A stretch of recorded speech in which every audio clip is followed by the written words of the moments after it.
रातों रात आए अदालती फैसले के बाद उत्तर प्रदेश के वाराणसी में वाक़ई कदीम ज्ञानवापी मस्जिद के अहाते में हिंदू रीति रिवाजों से पूजा की गई।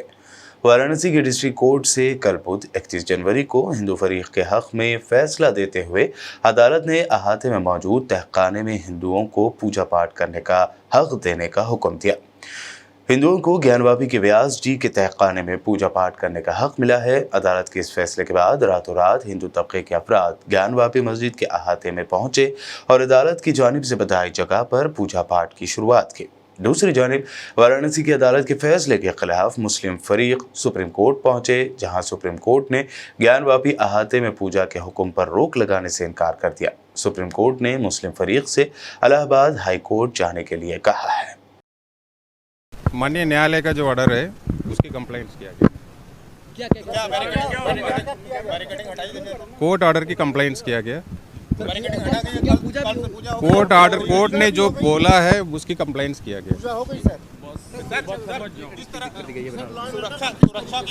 लॉ एंड ऑर्डर के इंतजाम है, पूरे सुरक्षा की व्यवस्था है, अधिकारी ड्यूटी पर है और अच्छी व्यवस्था रहेगी। मुस्लिम पक्ष लगातार ये कर रहा है कि किसी भी हाल में दर शुरू नहीं दिया जाएगा। क्या किस तरह की बैठक पूजा देंगे, क्या किस तरह की बैठक जाएगा? मुझे इस बारे आप जो कह रहे हैं उसके बारे में मेरे पास कोई जानकारी नहीं। बाहर से पूजा कल से शुरू हो जाएगी। डीएम सर कल से पूजा शुरू होगी। सर अभी क्या हुआ, उधर चला पूजा कल से शुरू हो जाएगी। बैरिकेडिंग हटा दीजिए तो सर को जाने दीजिए। माननीय न्यायालय ऑर्डर की कंप्लेंट्स हो गया है। मजलिस इत्तेहादुल मुस्लिमीन के सदर असदुद्दीन ओवैसी ने ज्ञानवापी में पूजा की इजाज़त देने के अदालती हुक्म पर अंदेशा जाहिर करते हुए कहा कि इस मुल्क में 6 दिसंबर दोबारा हो सकता है। इस पर उन्होंने मजीद क्या कहा, आइए जानते हैं। अब तक वो खुद कह रहे हैं कि वहाँ पर कुछ नहीं हो रहा था, अब मस्जिद के तहखाने को आप दे रहे हैं, तो फिर आपने तो पूरा कैसे डिसाइड कर दिया? भाई कितने साल हो गए, 93 से आप 30 साल हो गए। हाँ, उसमें मूर्तियाँ कहाँ हैं, कैसे मालूम उनको? तो ये प्लेसेस ऑफ वर्शिप एक्ट का वायलेशन है। भाई 30 साल के बाद आप ये काम की इजाज़त दे रहे हैं, तो उनका तो एक काम था कि आप उनको 30 दिन का टाइम देते अपील के लिए।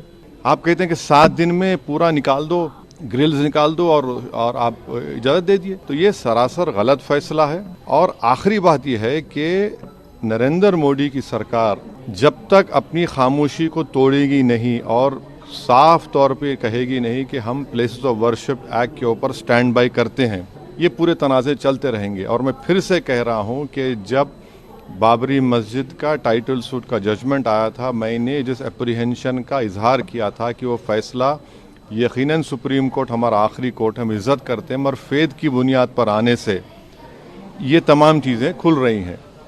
और उस सुप्रीम कोर्ट के फैसले में प्लेसेस ऑफ वर्शिप एक्ट को बेसिक स्ट्रक्चर का हिस्सा करार दिया गया था। तो फिर ये लोअर कोर्ट सुन क्यों नहीं रहे हैं और केंद्र सरकार क्यों नहीं बोल रही है? अब देखना यह है कि अब इंतज़ामिया कमेटी शायद इलाहाबाद हाई कोर्ट में अब इस जजमेंट गलत फैसले पर अपील करेगी। अब नहीं मालूम क्या फैसला आएगा, मगर 17 जनवरी को एक बात कहते हैं, फिर रिसीवर को बोलते हैं ये कर दो आप, आखिरी दिन आपका, खैर उनका इख्तियार है, उसको कोई रोक नहीं सकता। मैं आपके व्यूअर्स के समझने के लिए कह रहा हूँ। और प्लेसेस ऑफ वर्शिप एक्ट का मतलब क्या है? 30 साल से कुछ नहीं हो रहा है, आप उनको 30 दिन नहीं देते, ये चीज़ें हैं। झारखंड में जो ईडी कार्रवाई हो रही है उस पर क्या? नहीं अब अभी उस पर हाँ 6 दिसंबर दोबारा हो सकता है इस देश में। 6 दिसंबर दोबारा हो सकता है, क्यों नहीं हो सकता है भाई? 86 हुआ, फिर हो सकता है, जब जीबी पंत थे, दोबारा हो सकता है। एग्जैक्ट टूर्स एंड ट्रैवल्स हज उम्रा ग्रुप पेश करते हैं लो बजट और बेहतरीन सहूलतों के साथ उम्रा की सआदत का मौका। हैदराबाद एयरपोर्ट से सऊदी अरब और फिर सऊदी अरब से हैदराबाद लौटने तक मुकम्मल रहनुमाई। मक्का मुकर्रमा और मदीना शरीफ में हरम से करीब स्टार लग्जरी होटल्स में क़याम, 3 वक्त जायकेदार हैदराबादी खाना, चाय और लॉन्ड्री की सहूलत। मौल्लिम की रहनुमाई में उम्रा की सआदत वो तमाम मुक़द्दस मकामात की ज़ियारतें। उम्रा पैकेज की तफसीलात और बुकिंग के लिए फौरी रब्त करें। हमारा पता है exact tours and travels, Darussalam bank building, Erragadda main road, Hyderabad.